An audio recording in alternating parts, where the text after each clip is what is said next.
welcome. I'm Tami from Nutmeg Notebook. And no, we're not in my kitchen today. So I am super excited. We are here in Ohio. We are at the Vitamix headquarters. We have a descendant from the Vitamix family with us, Robin Dieterich. She's actually going to give us a tour today, share with us some history about Vitamix. You guys know how much I love my Vitamix blender and all of my other accessories that I have from Vitamix. So I'm very excited to be here and to be able to share with you all about the Vitamix history, and we're going to learn about the family today. So tell us, Robin, how you fit into the family tree. So I'm fifth generation. That counts down from Papa Barnard. I am John Barnard's first granddaughter and their oldest grandchild, and so that's kind of how I fit. Jody Berg was my aunt, and then David Barnard is my uncle. And then we're standing outside of what the house was built by my great-grandparents. In what year? 1942, when they first moved to the property. That's amazing. And then what about all these stones that have names on them? What is that about? So the stones that have names are the over 120 descendants of Ruth and Bill, and then the ones that are closest to the homestead are the first 3 generations. Those are the kind of the core foundation of our family, and then from there you've got everyone else that's been descended from him. Okay. And is this the original place of the homestead? Yes. Is this? So this home was built in 1942 when the family first purchased the property. So this is where it has always sat. Originally, the family purchased the property in order to grow and move out of the city, but also they wanted to start farming. And then it wasn't until 1948 when they moved Vitamix onto the property, and that's where the company has always lived since. That's amazing. Okay, we're going to go inside, you guys. This is going to be a real treat. Welcome to the homestead. Thank you.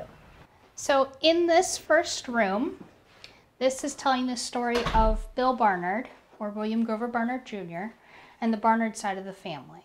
So this is going to be, most of our artifacts predate this property, as the family started out living in Illinois way back when.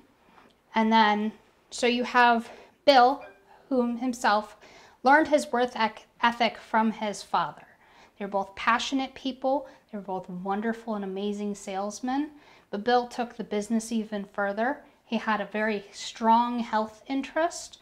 He had a passion for wildlife and animals. He loved photography, and he was a big supporter of airplanes. In fact, it was due to this passion at one point Vitamix was selling airplanes. No. Back in the 60s.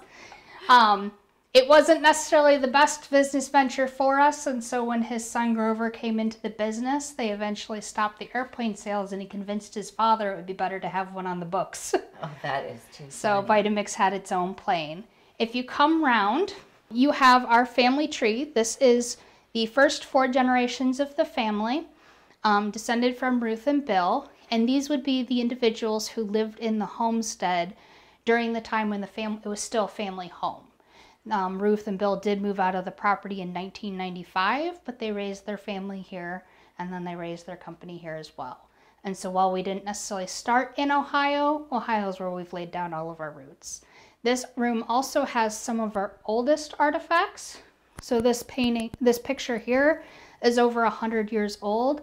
This is Papa Barnard, his first wife Claire, who actually passed away during the 1918 Spanish flu epidemic. She was pregnant at the time, and so when she had her child, the child passed away after only a day or 2, and she followed a week later. Bill was 6 years old at the time. He's pictured here, and his brother Louis here, and this severely, profoundly affected his life. And he says he didn't cry until many, many, many years later after that, but that was a very impactful piece of his childhood. This is also Papa's wedding photo with Claire. They were married in 1909, and then later in 1921 is when Papa married his second wife, Mary. So if you look into this cabinet here, you can see more kind of about Papa. Papa was a very industrial man. He's what you would kind of call the one horse in the one horse town. Yeah. He did land speculating. He had a half interest in a newspaper. He was a mortician for a while. He worked on the as a circuit clerk. He ran for circuit clerk, and he also helped as a depot agent on the railroad. Wow. And so this is his wife, Mary, too. When they moved to Ohio, they actually lived in trailer parks. So the family actually, when they first came to the property, lived in a small trailer. And if we come to this cabinet, this is where you have Bill when he was much younger, his talent for sales, as well as his interest in airplanes. Oh yeah, there's the airplane up there. So where did the desire to come up with a blender come from? So the family started out actually selling can openers back in 1921, and then they moved into small paring knives. And it wasn't until the late 30s where they really got introduced into what was called the blender back at that point in time. And they were starting to get a health interest. And so they saw this gadget at a fair, and they picked it up, and they were like, okay. Papa put it down, and he was still off selling his paring knives and his can openers. And Bill was the one who was like, I'm going to take it out and see if I can sell this. And he's the one who kind of figured out how he could sell it for health purposes, as they were really geared towards bars at that point in time. Okay. And so when that started taking off, Papa was a little bit of the stronger salesman. And so then he's like, hey, we have something here. And then Papa started selling it and just went from there. That's amazing. And they did like an infomercial at one point in time, I had read as well. Like one of the first infomercials. Yes, as far as we know, it is the first infomercial. Okay. And that was Bill. Papa was pitching at the Pomona County Fair in California. And Bill was like, hey, I got this new thing called a television. And you know what, Papa? If you can pitch your demonstration to 1,000 people, you know, a couple hundred people to 1,000 people at a fair, what do you think we could do if we put you on TV? And so really he convinced his father to do the infomercial, and the first one was done live on WEWS, which I believe is the 16th television station in the country and the first in Ohio. Wow. And so when he did it, they did it live. The story goes Papa even forgot something on the set, walked off, came back on, did his thing, and Bill was just writing orders as he was at the house, catching all of that information until about 2 in the morning when the operator piped in and was like, sir, I have to go home for the night. We'll pick back up basically in the morning. And so you'll actually, as we go through the home, you'll see kind of that space where Bill would have been furiously writing orders on every scrap of paper he could find. Oh my gosh. Okay, that happened right here in this house. Yes. So it was like the first QVC home shopping program. Mm-hmm. Yeah. So this paneling, is this the original paneling as well, or? So in 2020 through 2021, we actually restored the homestead. So some of the paneling in here is original, as we tried to repurpose all of the materials that were still salvageable. Mm-hmm. A lot of it is, though, new, but we took this house all the way back to what it would have looked like in the 1950s when it was freshly expanded and when the family would have been living in here. Okay, it's beautiful. And then all of the curtains and little details you see around you are actually hand sewn by a family member in the 4th generation. So we're going to go into what we call Ruth's room. Well, my great-grandfather Bill was like the fun-loving, energetic, could decide things kind of on a dime, whirlwind of a tornado of person. My grandma Ruth was the quiet, steady force that was behind everything, making sure there were plans, making sure that the family was accounted for, making sure the business was kind of taken care of. She was the record keeper and the book person. Okay. She was also basically our very first historian within the family, and she was really into genealogy. So a lot of our archives are actually based on the foundations of her letters and things she saved and did. They met each other in college, actually, and at one point in time, Ruth had to go away and she couldn't finish school. And Bill was like, oh, I'll visit you and I'll write, don't worry. And she hadn't heard from him for a while. She ended up sending him a get well card. And that's how he ended up coming and visiting her. And since then, they were always together. They got engaged on Mother's Day in 1934, and then they married in November. That time, it was near the Great Depression, so they didn't have a lot of money or anything. So Ruth had to choose between a going-away outfit or a wedding dress. And ever practical, she decided to get her going-away outfit, which is what we have on display today. Look at that. Along with their original wedding photograph. Beautiful. Ruth's father is Frank Chapman Pellet. He was a naturalist and a renowned bee expert. When he passed away in 1951, they actually dedicated a plot of land to him, which is the Frank Pellet Memorial Woods that you actually see through this historic window. He was also the one who gave Vitamix its name. So Vita meaning life, and then mix for the blender. And that's kind of his family contribution to that. I love that. Ruth was also an avid sewer. She was very big into genealogy, appreciated education. The teddy bear that you actually see in the display was made out of the liner of Bill's coat when he was building the house. Oh my gosh. Way back in the day. And he actually built it in the winter because that's when they weren't going to shows and fairs and selling the Vitamix. Makes good sense. I think it's a needlepoint or it's a cross-stitch creed.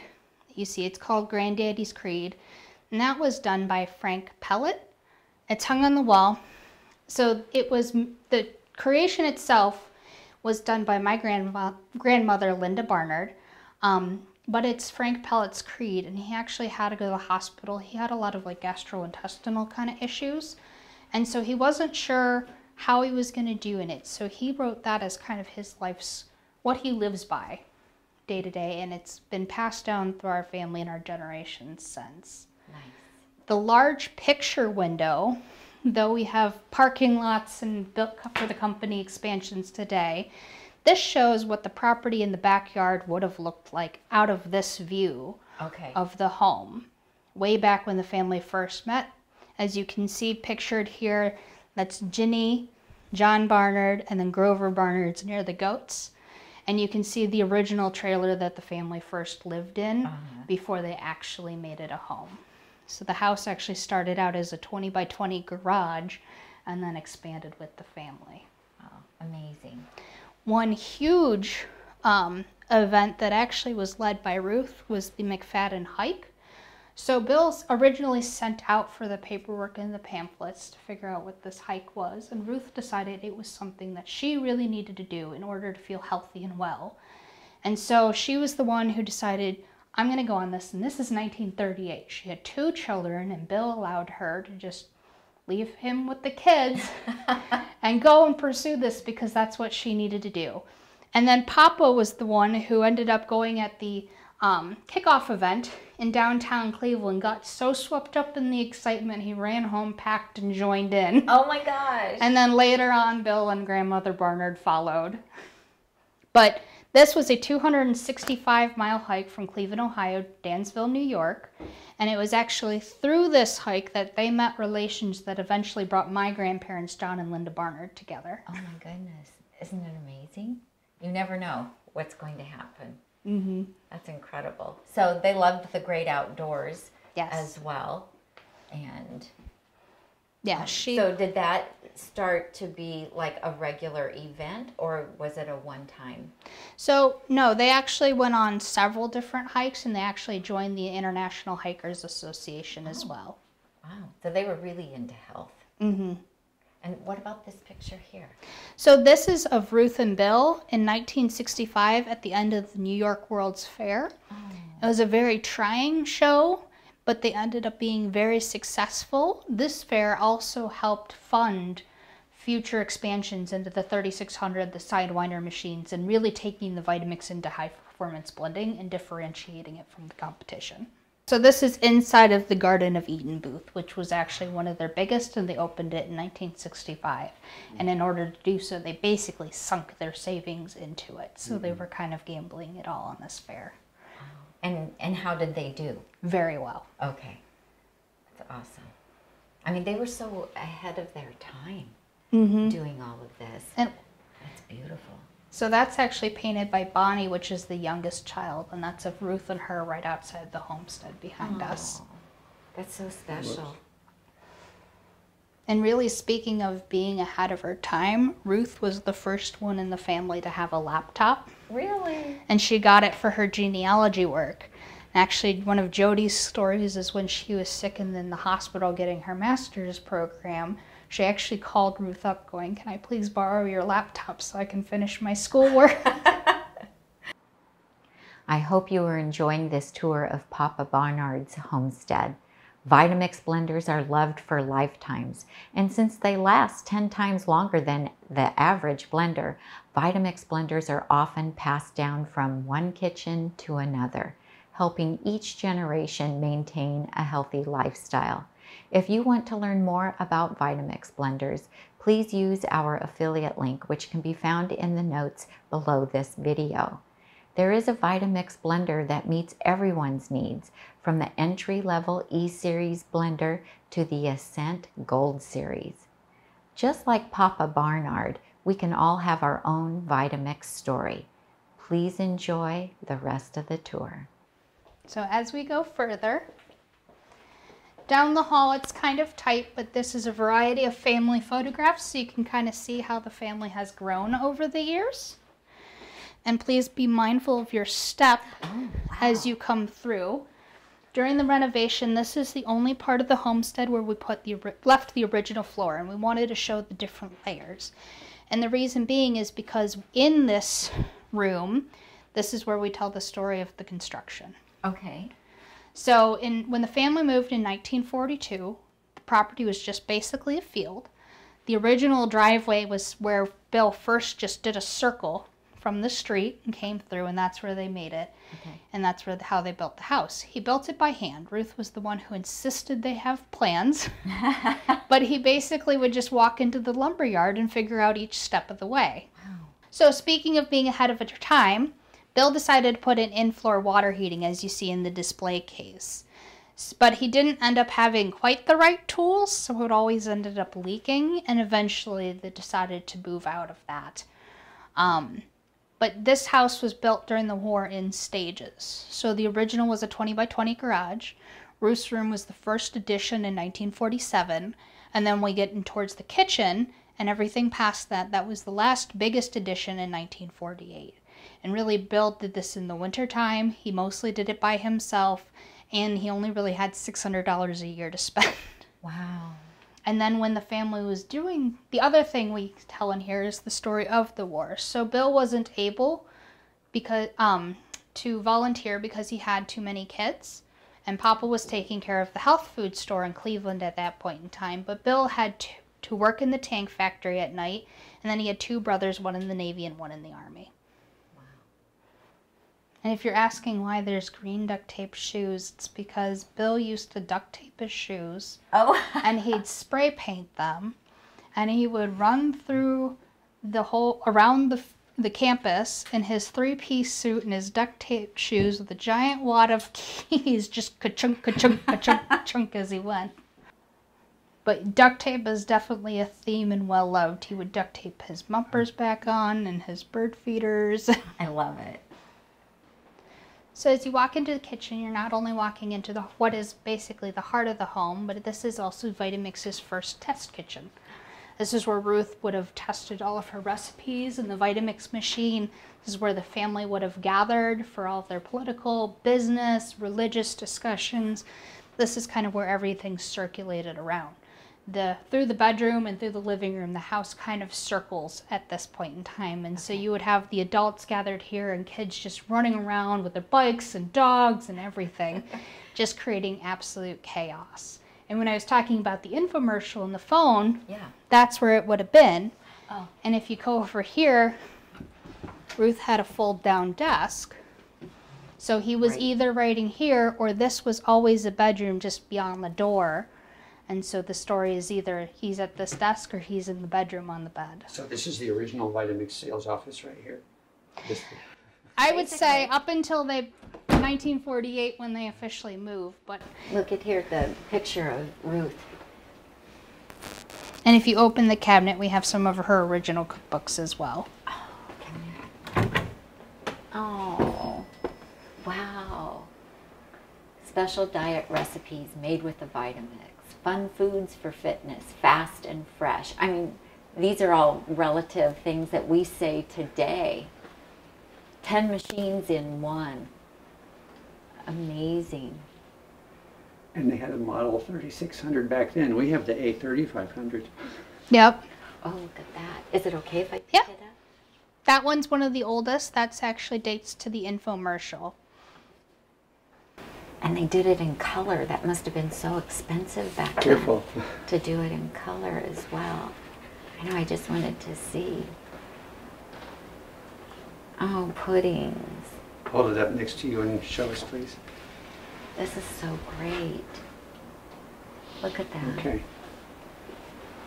What do you think she would think of, like, what's happening with Vitamix I think today? they would be amazed. Yeah. I think they would have been so proud that the family and the company are still prospering. And that so many people are interested in using their product to be healthier, have a healthier lifestyle. Let's look at this Vitamix blender here. That's amazing. It almost looks like a toaster on the bottom. Yep. It has that classic shape. So this one came out in 1970. She had many different varieties, so when we were trying to pick out the right one, this is the one that the family always goes to. So even though it doesn't quite fit with the overall 1950s aesthetic of the homestead, this is what everybody remembers. Sure. Is homemade Vitamix wheat bread, as dense as it might have been at that time, and then homemade applesauce with it.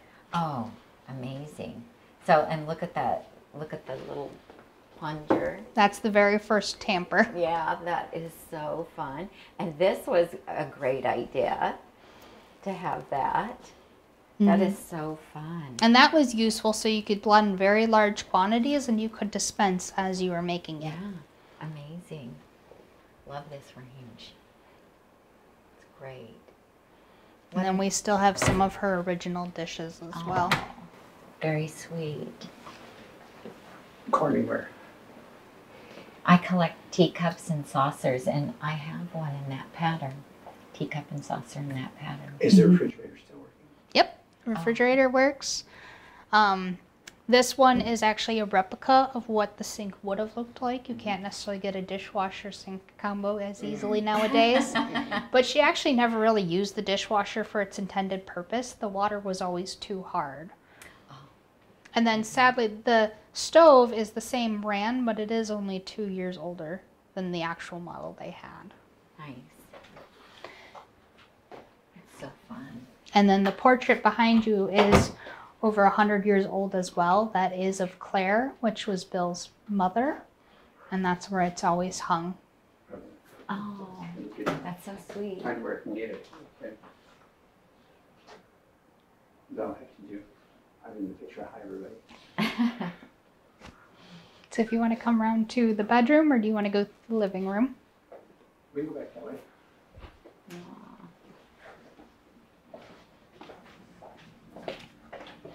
I love that phone. Do you want the audio on or no? No, let's leave it out. Okay. So this is a bedroom. It's always been a bedroom. One of the rooms, few rooms that hasn't changed its purpose over the years. Okay. This is where we tell the story of the third generation. So as you're going through this house, it seems kind of big right now, but picture it with 8 people, 6 of which are children. Bill and Ruth technically had 7, but only 6 were surviving. 1 was stillborn. And so 2 of them have been our presidents. The first one being Grover, so William Grover Barnard III, and then his brother John, who is their 3rd child. Also, you may notice the suitcase. This was another thing that Ruth did. Being a planner, Bill would just show up and say, hey, we're going to this fair. Hey, we're flying here. But in order to feel like she could accommodate that, she always kept a set of suitcases packed for everyone so she could just pick up and go and not feel like she was missing something. Well, they made a really good business team then, didn't they? Yes. She was definitely the quiet force that kind of helped support him and made sure the dreams happened without the balls dropping. right, absolutely. The children would also do skits all of the time and would do dress up. And the other really cool function in this room that we recreated was a 360 closet. I've never seen anything like it. So it spins completely around and there's a vanity. So if you wanted to do your makeup or anything and check behind you, you could put the mirrors in. Oh my gosh. And who thought of doing this? Bill. Bill did. Wow. So it also helps provide, you know, dual purposes in a lot of small spaces. Right, absolutely. That's The awesome. kids used to always love playing cowboys and Indians. We have the teddy bear that was sewn by grandmother Pellet for John Barnard. His sister Patty also has one. They're very much into toy trains. They did love to play with dolls and different things. Nice. So this kind of homage to them. I love But the it. other factor is they would also every single summer pick up and they would go travel across the country with their parents, and they would go to Vitamix shows and they would help sell or take orders or anything else. One fun story from that is actually at one point in time, the family decided when they're going, they stopped off at a park, and when they were eating breakfast, they were getting ready to go, they're like, okay, we noticed a lot of people were gathering. So like, oh, we probably should get hurrying out of here.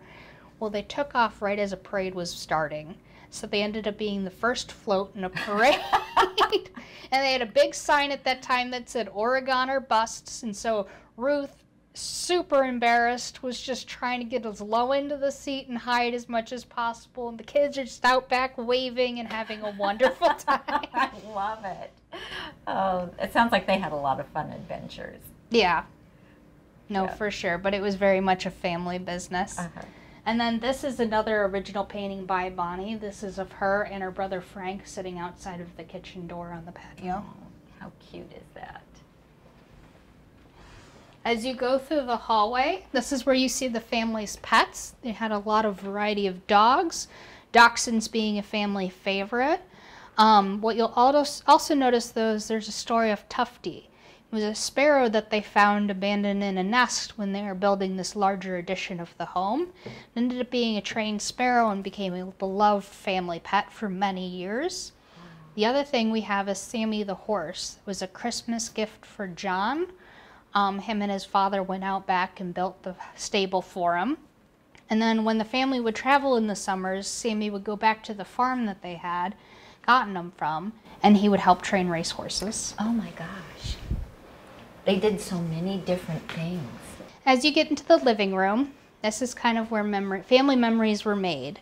This is where large groups would gather as the family started filling and growing and expanding over the years. In the diorama, you'll see that we actually have a Christmas tree up, even though it's not the season, and that's because really the kids in the family wouldn't get a lot throughout the year, but Ruth and Bill really tried to make sure Christmas was the one special holiday for them. And that's where they really play it up and give everybody gifts. The grandkids remember this little peg tree that was made by Frank Barnard, and they would put little things on it for them to take too. We also put the company in the background on the window, and it's kind of just a subtle reminder of, even though that's not the view you would have gotten from that side of the property, the company was always very much in the background, very much part of the family, and very close. The family also would do slideshow pictures together, and that was a big thing. They'd go on trips and they'd share slides and they'd gather around together and see it. The one you can see here that's off of the projector is actually from their only family vacation they took out west, where they went and saw the national parks. And they decided to do that after Grover was graduating from high school. Ruth and Bill were very big proponents of education, making sure all their kids went to college and got a very good degree. And that's why Vitamix has actually done memorial scholarships for them upon their passing.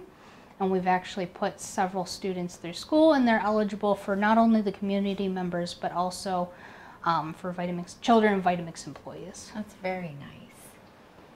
And I believe it was in the 70s that they decided to go in towards the Mormon religion, but that's where the interest in genealogy really took off. Okay.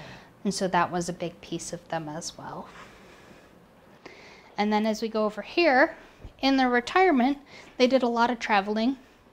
Not that they weren't already doing it for Vitamix shows, but they went all over the world.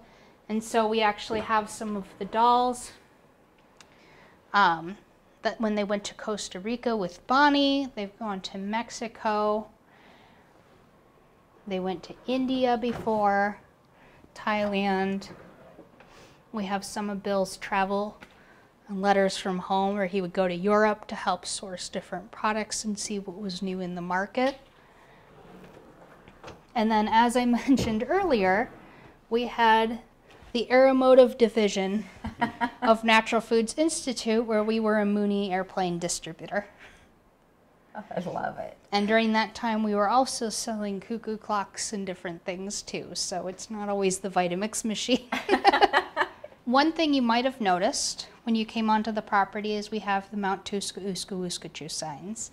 And that was dedicated from Bill's fantastical adventures he used to take his kids on, where he would cut a path way back in the woods. It was just winding, and it was really all about the adventure. Mount Tuska Uska Uskachu ended up being just a small molehill, really, but they would take this winding path through the woods that would take all day long, and they'd end up having this wonderful little picnic, and that's what the kids would remember. And so in that honor, because it's always about the journey, we dedicated our walking trail around the property about Mount Tuska Uska Uskachu.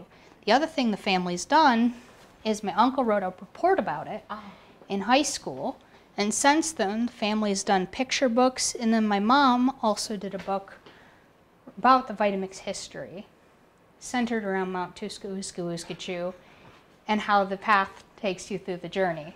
That is so awesome.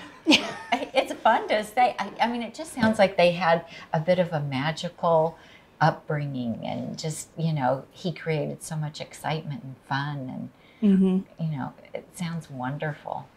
Yeah, try to do it where it was, but he was also very much a workaholic. Yeah. So it was really kind of that home family work balance that they were trying to be very sensitive of. Yeah.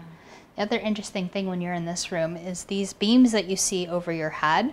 They're from barns that were being taken down at the time. So this is something Bill actually raised up by hand, and over the years the kids used to use them as pull-up bars. Well, of course. Of course. Had to get your exercise in. Yep. Love it. Well, thank you. This is a wonderful tour.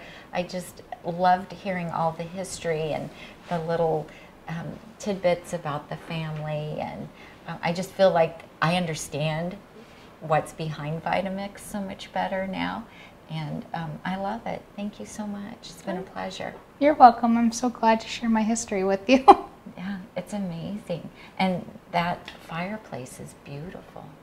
Yeah, the house is very wonderful. They try to make this rustic. This was actually supposed to be the original front entry room. And that was the front door, but it never ended up being so, because like most people, you go through the side that's convenient by the garage. Right, exactly. And that's what everybody was already used to doing anyway. Well, thank you so much, Robin. It's been a pleasure. I've really enjoyed it. Thanks, everyone, for watching. If you like this video, give us a thumbs up. Be sure and check out Vitamix. You can see all my videos that I've done and see all the wonderful recipes that I like to make from my Vitamix products. And we'll see you next time. I'm Tami, and I help you get healthy and stay healthy, one meal at a time.